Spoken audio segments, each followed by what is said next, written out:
relationship, and recently things have changed between us, and I have to tell people why they've changed. So first of all, I want to thank the long list of people I got this information from, including Tiffany Janes from celiacdisease.com, and she got it from Elizabeth Kay, who brought the attention on the message boards. So that being said, Starbucks, I'm going to say it, and it might be harsh, but Starbucks is kind of what I like to call doing an epic fail for the gluten-free community. And they're doing it in the most bizarre of ways. Now, Starbucks being a major food and beverage chain, they basically have now made a statement that they will confirm that nothing made in-house, no drinks made in-house from like brewed coffee to apple cider can be confirmed gluten-free. So that's obnoxious for the following reasons. One, some items at Starbucks are gluten-free, obviously, and fine for individuals like me and you. But now what's happening is that people like me can no longer endorse them because they won't come out with a statement endorsing themselves. And now when ingredients do change, it's going to be that much more difficult to find out if, if the Frappuccino base does contain barley malt, or if, it's just making everything that much more difficult. So unfortunately, I now and Celiebo have to kind of pull our backing from Starbucks being a pretty gluten-free friendly establishment because they have done so. And okay, two, this is obnoxious because Starbucks has quite a few gluten-free skeletons in their closet, and I will elaborate on that. In the spring of 2009, Starbucks rolled out their gluten-free orange, I think it was like Valencia almond cake. But the cakes were made with a specific orange oil that when you would pull them apart, I guess the heat in baking made the orange oil stringy, so people thought there was hair in the cakes. And there were all of these complaints on message boards that like the cakes had been contaminated with hair. Now, there has been no confirmation that any hair was actually put into any of the cakes.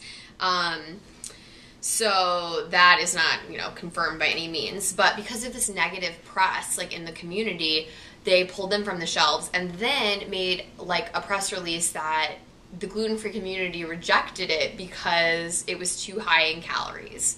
Now, okay, I get it. Like, it was a little higher calorically, and I'm sure part of the population part of the community did say, oh yes, it is too high calorically for me to have as a snack. But the majority of the population in the community has been requesting things from Starbucks and, like lemon squares and donuts and brownies, and they're not there to try to get something that's low in calories. And mind you, Starbucks, your brand muffin has more calories than 2 McDonald's hash browns. So I don't want to play the calorie health card here. Wow, I am really angry at Starbucks right now. I'm really sorry.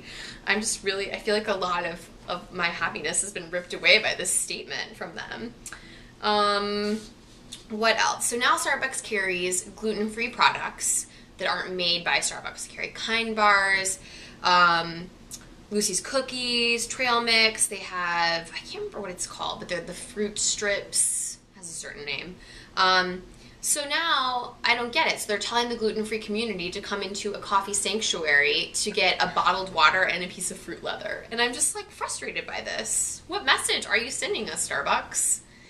But it's very unfortunate that companies like Starbucks have to take these drastic measures to avoid the possibility of being a sitting duck for a food allergy lawsuit to hit them. And that's just sad because I know things that Starbucks are gluten-free, you know it, but now people, it's a whole different ballgame out there. So if you have any questions for Starbucks, you can contact them directly at 1-800-235-2882. Again, it's 1-800-235-2882. And will I pop in for a soy misto if I'm being lured in by the red holiday cups? I will. I will do it. But I'm not telling you to do the same because now I have to. Now, basically, much like Starbucks, I have to put the fate of the consumer into their own hands. So I don't know if you'll still get drinks at Starbucks. I will, but I'm sad about this epic fail on the part of Starbucks because we used to have a really, really good relationship, and now we're kind of on a break and in a fight. But that's all. I hope everyone's doing well out there. As always, it's from Have Not to Have and Gluten-Free Dining.